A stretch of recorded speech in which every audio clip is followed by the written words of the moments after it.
This past weekend, I went to a volunteer work day at the club that my wife and I are part of. There were about 50 volunteers that showed up, and we did everything from picking up trash to painting benches, cleaning out reeds, trimming trees. Man, and the place looked great when we were done. And I got to thinking about how this might apply to life. Let's be honest. I didn't necessarily enjoy getting out in the mud and trimming out trees in the hot sun. I didn't enjoy stepping on the occasional old beer can left by the lazy guy who was too lazy to walk 10 feet and throw it in the trash can. I did have better things to do, and so did everybody else that showed up and worked. But we showed up and we worked, and before too long, that place was transformed back into its old self. But it's interesting though.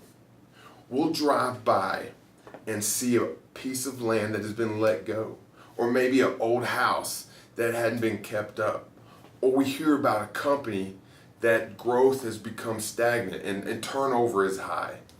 The culture has gone downhill, and we wonder how'd they let it get to there. But I don't think that's the question. What is actually the question is when you see a pristine property, or a house that is well kept, or a company with great growth and low turnover in the cultures, how did they do that?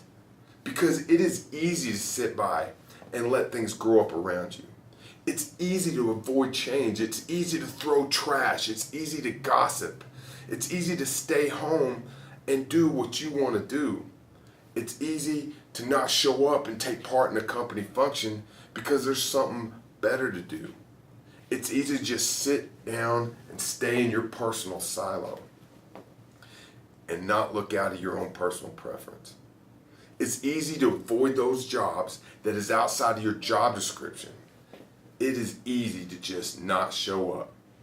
But it takes effort and grit to do something that you may not like to do, to create a better future. It takes courage to go to a function when you don't know everybody there.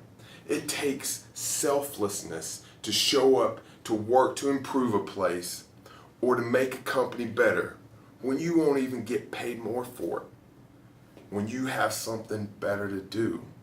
In the book 12 Rules of Life, Jordan Peterson says to pursue what is meaningful, not what is expedient. What is meaningful is what is bigger than you. It's others. It's the company. It's the world. It's not necessarily what makes you happy. It's volunteering. It's lending a hand and doing something more than you're asked. It's being part of something bigger than you. It's showing up, even when you'd rather not. So what are you going to do? Y'all have a great day.